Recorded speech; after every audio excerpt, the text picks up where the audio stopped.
wasn't working. I'm like, why is it all black? And then you see this little speck. Oh, that's what they were looking at. Oh my goodness. Wow. Yeah. So many exciting things happening in the world of space. That's right. And down here too, exciting things as well. We've had a whole lot of excitement through the day today. I think people are ready for a little bit of a break. It just from the keeps excitement. on coming. It does. Winter is, you know, give and take, and we've been taking a lot of nice days, and we got to give them all back now. Temperatures over the next 12 hours with a little flurry activity here and there. We'll be dropping into the teens to start the day tomorrow and not making it too much farther north than that, unfortunately. We have a cold day on tap. We have seen a few flurries randomly around northeast Ohio. There's been some patchy freezing drizzle farther to the south. It doesn't really look like it's been much of an issue, especially when you consider we have slush and snow all over the place, but we do indeed have some of those light snow showers coming down.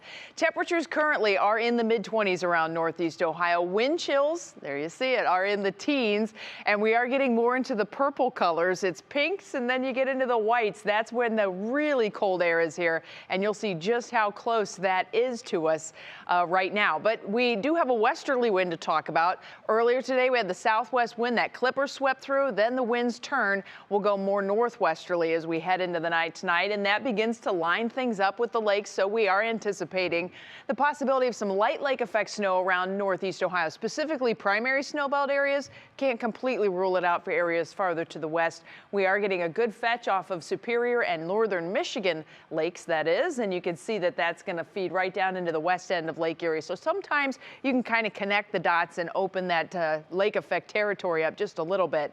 But now you're seeing where the cold air is. It is 17 in Traverse City, 12 in the Windy City right now, 1 below in Minneapolis, 7 below in Duluth. Friends, that cold air is coming south. I don't know that we're going to be going below zero throughout northeast Ohio, but we have a shot to get a good chunk of northeast Ohio and the Buckeye State below zero midweek. Here's your National Design Mart hour-by-hour forecast. A robust-looking batch of snow initially, which kind of makes you put the brakes on just a little bit when you're starting to talk about snow accumulations. But by tomorrow morning, I think this looks pretty representative. We'll have some scattered snow showers around. Look at the air temperatures in white, wind chills in blue. It's going to be a cold start to the day tomorrow.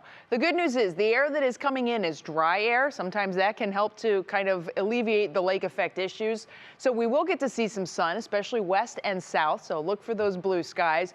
Put on the shades. We have that new fresh coating of snow, so a lot of ambient light around. And we'll continue to have that northwest wind as we get into the afternoon. That's when things may line up again to kind of drag this lake effect out over the next couple of days. So we're going to keep snow in the forecast for the primary snowbelt area, especially by the time we hit Tuesday night. But look at these temperatures, everybody. Our air temperatures going below zero throughout a good part of the area, as I mentioned. Tuesday night into Wednesday morning, that's going to be our cold day, and then we're finally going to start to see things bounce. But you can see where we get that snow persisting, we could add another few inches on the ground on top of what we already have. No major storm systems coming, but this fluff is just adding up across the area. Here's your Union Home Mortgage forecast. Check it out, 15 for Wednesday. Thursday morning, that's the real cold one. And then we're going to hold temperatures in the 20s as we head through this week. Then we start to get into a warming trend. That's going to be one to watch. We got snow to melt, and if we add rain to it, that could be an issue. Jimmy's up next. He's got a look at sports.